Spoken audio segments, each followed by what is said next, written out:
Welcome to the Human Flourishing Project. I'm your host, Alex Epstein. On today's episode, I'm going to continue my discussion series, The Wisdom of Flow. Hopefully you've heard the other two episodes. It's based on the book Flow by Mihai Csikszentmihalyi. I've learned how to pronounce his name at least fairly well. And I don't want to do too much of a review of Flow, but I think the core idea that he's exploring is what is optimal experience for human beings, and then how do we achieve it. And he describes optimal experience as flow, and he has a whole bunch of explanations that he goes into that I went into the other episode, but it definitely, some elements of it are you feel very you just feel very engaged in a way that is not self-conscious, and often one looks back at it and says, wow, that was awesome, or I was totally into that and I didn't even realize that. And that's part of the appeal of it. And then when he polled different people, when he actually had them test what experiences in life were you enjoying most, they were surprised that they were these flow experiences versus maybe say just sitting around on a beach, which that can be done in flow, but it's often done not in flow. So the thing I want to reiterate, because today I want to talk about flow and productivity. And the title of today's specific episode is The Wisdom of Flow, Part 3, Finding Your Flow Zone. So flow zone, I'm sure somebody has made up this term. Flow zone, interestingly, is actually, I think there's a website called Flow Grappling that is a martial arts website. I think they have something called Flow Zone. But what I mean specifically here by Flow Zone is identifying for you what are the specific conditions with your own specific activities that put you in flow. So what I want to do at first is I want to talk about the major components of flow as Csikszentmihalyi talks about them, and then I want to talk about just some of my experiences trying to apply those to the specific kinds of work that I do, and hopefully you will get something from that. And I'm guessing this content will spill over into another episode. I only have about 19 more minutes left in this episode just because I have a very tight schedule at the moment. I have a debate coming up next Monday. I've got a book deadline, some meetings. But I really wanted to get to this topic, and actually having a packed schedule lately has helped me discover some things about flow. So to reiterate, the major, and this is going to be in Csikszentmihalyi's words, the 8 major components of flow are, and I'm quoting him directly until I say I'm not.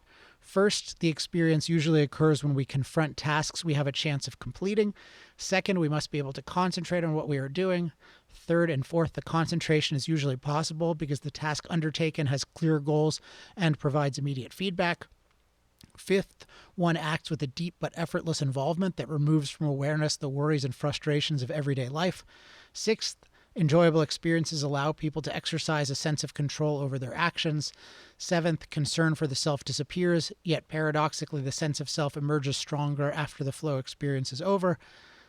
Finally, the sense of the duration of time is altered. Hours pass by in minutes, and minutes can stretch out to seem like hours. The combination of all these elements causes a sense of deep enjoyment that is so rewarding people feel that expending a great deal of energy is worthwhile simply to be able to feel it. End quote. And one more addition he has on the type of activity that generates this, which is going to relate to the discussion of getting in the flow zone. Quote, by far the overwhelming proportion of optimal experiences are reported to occur within sequences of activities that are goal-directed and bounded by rules. Activities that require the investment of psychic energy and that could not be done without the appropriate skills. So I just want to share with you, and I hope this is useful. I'm not 100% sure how useful it will be, but I think often sharing my own applications is useful, and people can, because you see certain nuances in application that you can then apply to yourself. But I am going to discuss this issue of flow and what the specific requirements of flow, what I'm discovering gets me into flow for the specific things that I do. And there will be a range of things. So I'll start out with an interesting thing, which is the experience of debating, which I've been thinking about recently because I have a debate next Monday with Robert F. Kennedy Jr., who has obviously a famous name. He's kind of a leading environmental figure, and he's actually married, interestingly, to the TV wife of Larry David on Curb Your Enthusiasm, which is a show that I often find very funny. So he's married to Cheryl Hines, and so we are debating about the future of fossil fuels. And it's been really interesting preparing for the debate and thinking about what a debate is like in the context of flow.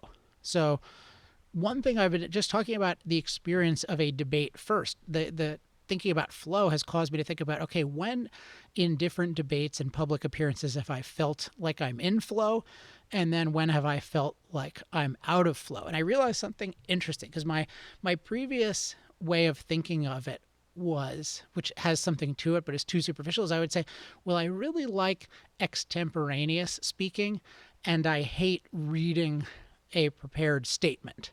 So I would think, well, I'm flowing when I can just be extemporaneous, and I don't feel flow when I'm just reading something off a piece of paper.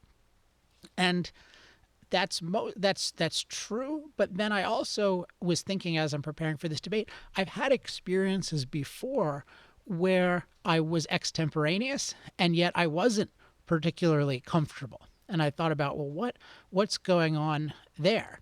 And I thought, well, the situations where I'm not particularly comfortable have been often where I gave myself an assignment of being too extemporaneous. That is, I said, well, I'm just going to respond in the moment to what the person says, but I'm going to respond in a way where I make my case and I address their case fully. And upon reflection, what I realized is this is not a doable assignment. It's not a doable assignment, at least for me, when somebody says in a debate, somebody says 50 things that you think are distortions and they bring up all these issues. It is, at least within my ability, it's not in my ability to, at least for an extended period of time. So if I have a 10-minute or 15-minute statement, it's not in my ability to just take what somebody else says and then in the moment compose a perfect response. Because part of the problem is there are so many considerations involved that if I don't have a clear basic agenda myself, or if I don't make certain choices, then in the moment what's going to happen is I'm going to be torn among, hey, which do I address first? What do I cover first? Oh, this thought occurs to me. Should I say this? And what I find is it's too much. I'm trying to figure out too much in the moment. And so this relates to the issue of you need to have the appropriate skills. And so I realized that in certain situations, I flow extemporaneously when I have the appropriate skills. So one kind of extreme is I'm doing something that doesn't take any skill, which is reading a statement, or at least it takes some skill, but it's not the kind of skill I like exercising. And so I don't feel particularly comfortable, although I guess I could make that a flow activity. But on the other side, if I give myself an activity that's too difficult, my so-called like of extemporaneous things becomes, it starts to disappear, because I've given myself something that's too difficult to do. So what it's really made me think about in speaking is setting things up so that I have enough of an agenda, so that I have a basic plan that I can work with. And then what I find is I have the affinity and the skills to adjust in the moment, but with having a basic framework. And another thing I notice is that once I've given a basic framework, I have a lot of ability to adjust in the moment in terms of Q&A, but I need to have figured out in advance, okay, here's my basic agenda, and then I can be adaptable in the moment. So I find this, it makes such a difference in terms of having the experience be enjoyable. Because I realize if I create tasks that are really too difficult for me, that's not going to be enjoyable and it's not going to be successful. Let's see, do I go into writing, or I hope this thought doesn't escape my mind, but I was thinking with the preparation of it. This is going to relate to writing too, but I'm finding with the preparation of things that sometimes my default will be, well, I want to just start from scratch and I want to create a totally new thing that's unprecedented for me. And so if I'm thinking about an opening statement for a debate, then I'll think, yeah, I'm just going to, I know more now than I used to, so I'm just going to try from scratch to create the ultimate thing. But then I'll think, well, I already have a lot of experience, so this thing should be immediately better than all of my other things. And this is not a realistic or a possible goal, at least not with frequency, because the thing is that the things that, while I may have new ideas that could be better overall, the advantage of previous things I've done is that they've been worked out over time and they've been tested and had the kinks worked out of them.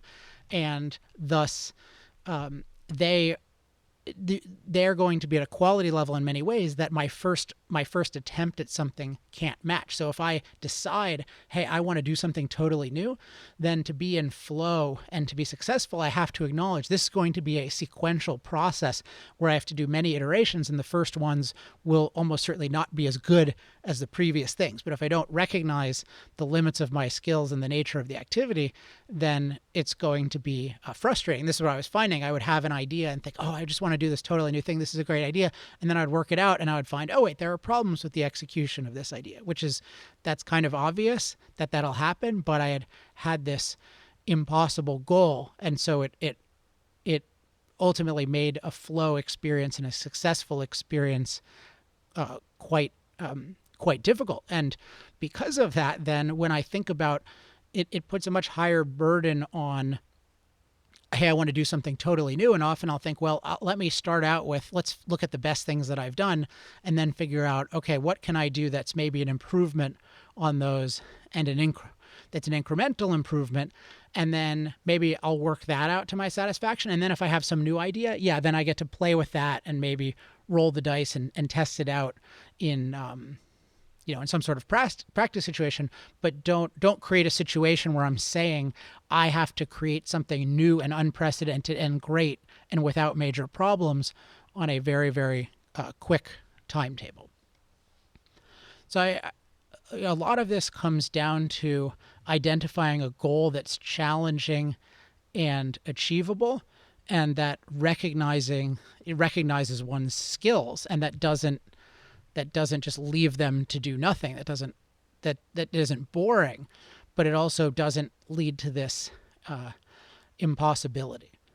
The biggest area where I've been thinking about flow lately is in working on my book, which I'm calling The Moral Case for Fossil Fuels 2.0. I wrote The Moral Case for Fossil Fuels, I wrote it in 2014, and it came out in late 2014.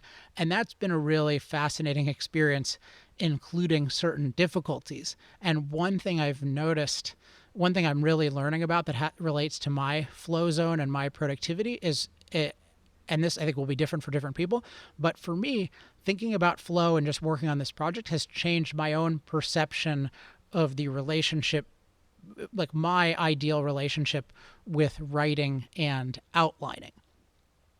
Now, I'm a huge fan of outlines. I love writing where it has a really clean and intricate outline where you can say, okay, at a high level, here are the 5 points, and then under those points there are key points, and they all just flow together and work well. And if I write something, I want something to have an intricate outline that you can really follow. I don't want it to just be kind of random things or semi-random things and transitions, and there's no really clear underlying logic to it. But what I've been doing with my second book was I was trying to come up with the perfect outline before working on writing and revision, because I thought, well, I know this material well, and I want it to be really intricate, and I want it to be more persuasive and more logical than the previous version. So what I'm going to do is I'm going to get all the outline perfect, and then that'll make the writing easy. But at least for me, and I think this is generally true, I am not capable of working out the full final outline before I write. What I find is that it's good for me to have a clear theme and a clear initial outline. And then what I do is, so that's my overall plan, my high level plan. And then when I write with that, what I often, as I discover certain things, I'll discover, oh, certain things are important and I wanted to say this and I didn't expect to say it, so I write that, and then certain things aren't working. And then when I read what I wrote, I can do what's called reverse outline. I can look at the structure and I can then fix the structure. And after a while, what happens is when I'm editing, I do this very detailed outlining and reverse outlining, and it ends up being incredibly valuable. So I will have several levels to the outline of my book, and it's super valuable, but it's valuable as an editing tool. And what I was finding is that I was giving myself this task of outlining it perfectly that I wasn't experiencing flow on a lot because it would just be overwhelming. I couldn't hold in my mind all the complexities of the outline of the book before I was writing or rewriting what I had in mind. So it's another case where I was giving myself an assignment that wasn't possible for me to do, and thus it was causing a lot of difficulty. And I think that again, it's finding what, for me specifically, what process and what type of assignment is going to break things up into chunks that are doable by me and that make a lot of my skills, but that are not impossible for me, given my current skills. And in general, what I find is that over time, this means I focus much more on an iterative approach where I'm creating multiple passes of things. So, and I'm breaking them up into different chunks. So that means I'm not expecting to, when I write the thing, write it perfectly the first time or the second time. I'm just saying, okay, your first goal is just write this out. And it's usually write it out. Often for me, it's like write it out as if you were explaining it to somebody in the moment. You're trying to give them a coherent explanation. And so I think of it as, okay, this has to be coherent. So I don't want to just write gibberish or just kind of write to write. I want to write as if I'm actually talking to somebody or as if they're actually reading it. But part of that is if I feel something is necessary to say and it wasn't in the outline, write it out, and then I can revisit it later. And then I find, okay, a good next assignment is I will read it through, but I'll read it through from the perspective of the high level outline. Is this good? And then I can read it from the perspective of the more detailed outline, and then I can re-outline it, and then I can rewrite it. And I think this is commonly done in software and in product development, where people, they do one iteration of something and then they learn a lot from that iteration, and then they do another iteration.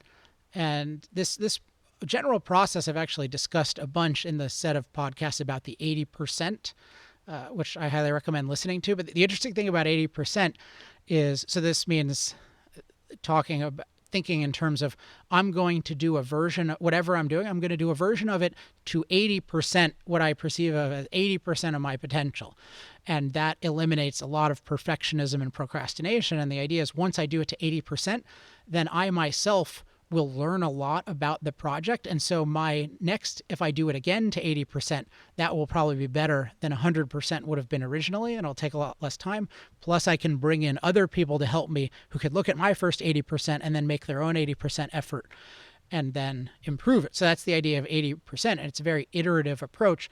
And one of my good friends, Keith Schacht, whom we talk pretty frequently, is the founder of a really cool company you should check out called mystery.org, or you can probably also see it at mysteryscience.com. It's this very cool education company, particularly for making it very easy for any teacher to teach really good science lessons to students. Anyway, Keith, when I did the 80%, when I talked to him about that, he said, okay, how does that apply to your book? And my basic response was, well, it doesn't really apply to my book because I really want my book to be perfect. So I'm just going to work out the outline perfectly. And now I think, oh God, I wish I had really given a better answer to that question, because it was thinking like, okay, I'm going to do, even if I was thinking of the outline iteratively, the outline wasn't like having that intricate an outline wasn't a good iteration because it wasn't something that I could really do at once without doing the writing.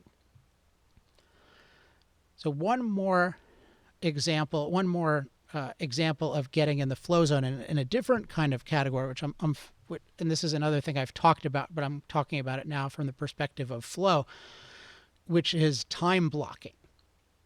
So I'm a very big advocate of time blocking, which is, there are a couple of senses of it, but one is for different categories of life. Say I have X amount of time usually at this specific time. So I have from 6 a.m. to 11 a.m. for book writing time. And that's what I do during that time. And even if I feel behind, I don't get to extend that during the day because I have other things during the day. So then I have to somehow make it up on the next day or somehow plan it in the future. But this 5 hours is for working on the book, and that's it. And at the moment, I have a book, I have a debate, I've got a cool project that hopefully you'll learn about in the next couple of weeks, which I can't talk about right now. And then I have a consulting business, and I have speaking, and arguably too much going on, and that's a subject for another day. But at least what I have developed a very refined ability to do is to time block things so that when I'm working on them, I can forget about everything else and I can do really good work on them, even if I only have an hour of time to work on them. So I'm finding that, and so that's part of for me is flow, is that there are conditions where this is the only thing that I'm working on. And one small tip that I got on this that is really is profound but simple, and I got it from, I was watching part of the interview of Tim Ferriss and Neil Gaiman, an author, and I thought Gaiman was really impressive in terms of many of his answers, although I haven't read much of anything he's written. But he just said his main rule for writing was during writing time, you don't have to write, but you're just not allowed to do anything else. So he's allowed to write, or he's allowed to do nothing, but no checking anything, no communicating with people. And then what happens is he gets bored, and then he just decides, okay, I guess I want to write right now. If he's ever feeling resistance, which many writers do. I think I'm fortunate I don't feel that much, but I still have found this very useful to just say, okay, yeah, if I need a break, that's totally fine. And for me, my modification is, I've talked on the show about Seinfeld naps, so I know the show Seinfeld so well that if I just listen to it, I can take a really rejuvenating nap, and for whatever reason, I wake up refreshed at the end of the 22 minutes. So if I feel fatigued, or I'm overthinking about the book, that's great. I just take a Seinfeld nap, but then that's all I'm allowed to do.